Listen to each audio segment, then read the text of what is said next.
Miss Bethany Fromong is your class speaker. The Provost Selection Committee chose Bethany for this honor from a group of outstanding candidates nominated by our academic programs.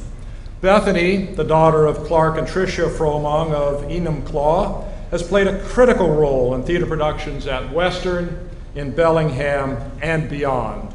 She has spent much of her time behind the scenes, collaborating to design the artistic stage sets for performances of Tartuffe and The Jungle Book, among others.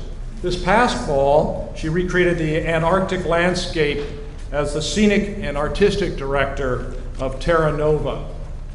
She was recently selected to present her design concept for Terra Nova at the Kennedy Center American College Festival.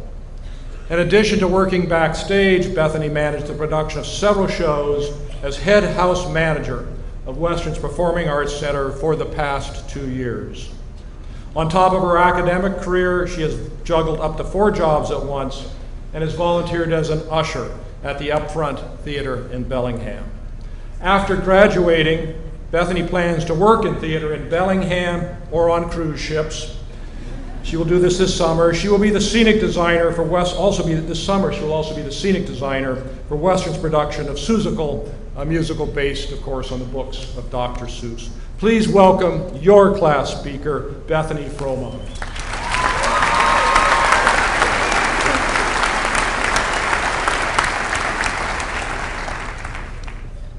Thank you, family, friends, faculty, staff, and most importantly, the graduating class of 2012 for this unforgettable opportunity to speak to you today. When I was offered this opportunity a quarter ago, I can safely say that I was quite shocked. Not just for the opportunity, but because it was presented with this honor in front of the whole entire theater history class, and the whole entire class cheering and supporting with all I could say was thanks, and think, well, I guess there's no way of getting out of this now. Now, although I'm graduating with a degree in theater, I am no way a performer and typically leave the spotlight to my acting peers. In fact, my first encounter with the performing arts was in middle school. I just moved to a new town, knew no one, and got placed in the drama class that nobody wanted to take. For me, I was petrified and upset, and I went running to the main office to speak with my aunt who worked there, and she told me, begging to get out of this class. She told me, I will not get you out and you're gonna do it. So I did. And now I stand in front of you to receive my degree in theater with a focus in design. But now I can tell you I still go running and crying anytime I have to perform. All those crazy actors want me to partake in their warm-ups before a show. But no matter how much you grow up, some things just never change. It took me quite a while to decide what I wanted to speak about this morning.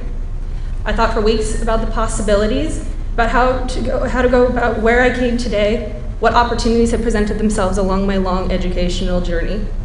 I even watched other individual speeches, a ton of them in fact. In these speeches, I saw a common formula. Some adventures in the speakers' lives, whether it be skydiving or going on mission trips to help a developing nation, was a catalyst to help them succeed in college. While these moments and experiences are important, there's no denying that I think we overlook the most important thing, the small moments. The night spent working on the group project so late in the evening until the library kicked you out, only to end up at the shoot together eating yam fries and discussing how you're going to celebrate the project being over.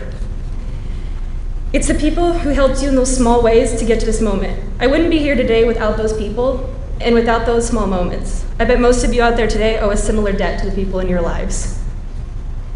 Things to think about: our favorite TV shows and movies. The long list of people that are amongst those credits that we find are cue to either exit the theater or to change the channel. The work that those actors and tech teams do together gives us our reasons to procrastinate on those papers we had to write. The acceptance committee for deciding that it was the best decision to allow for us our 4, 5, or even some 6 years of unforgettable memories, and most importantly, the opportunity to better ourselves as individuals. Our friends and roommates that help celebrate momentous occasions of success, finishing a midterm, having a sold-out open house, or when you turned 21 and made sure that you had a good time. Our families that gave us advice on handling what we associate as real-world situations, for some of us, if not most of us, emptying their pockets to help support our independency. Our faculty and advisors for always being there to help answer our questions and concerns, to to talk about our successes and failures and make sure that we're getting our stuff done to be able to walk across the stage today. I asked my fellow theater folk if they could give any advice to the graduating class, and what would it be? As most of you may be able to guess, 99% of the answers were quite funny, but highly inappropriate. I did receive one piece from an advisor that in order to survive in any scene, keep these things in mind. Listen, say yes, live in the moment, and make sure you play with people that have your back. Make big choices early and often. Don't start a scene where people are talking about jumping out of the plane. Start the scene having already jumped. If you're scared, look into your partner's eyes. You'll feel better. This advice came in handy recently as I was asked to attend the Kennedy Center American College Theater Festival to help assist with the remount of the advice piece Us and to submit my scenic design for Terra Nova. I had to put together a design presentation and be publicly critiqued in front of my peers and fellow designers from other schools. My nerves got the best of me. I had a couple of peers from West during the presentation, and they kept telling me, it's gonna be fine, you're gonna do great. With a stomach full of butterflies and palms sweating, I got next to my design board, looked into my friend's eyes, and was finally able to relax, because I knew no matter what happened, they were there to support me, and I had gone outside of my comfort zone to better myself. If there's one thing I can tell you, it is this: do not do it alone. As you navigate through the rest of your life, be open to collaboration. Other people and other people's ideas are often better than your own. Find a group of people who challenge and inspire you. Spend a lot of time with them, and it will change your life. No one is here today because they were on their own. If you're all here today, you are all here today because someone gave you the strength, helped you get here, and that should make you feel less alone and less scared. You never know what is around the corner unless you peek. Besides, it's much more fun to succeed and fail with other people. You can blame them when things go wrong.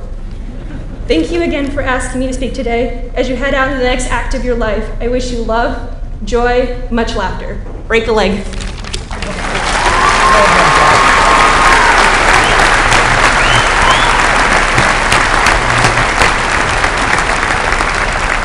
Thank you, Bethany, for those stirring words.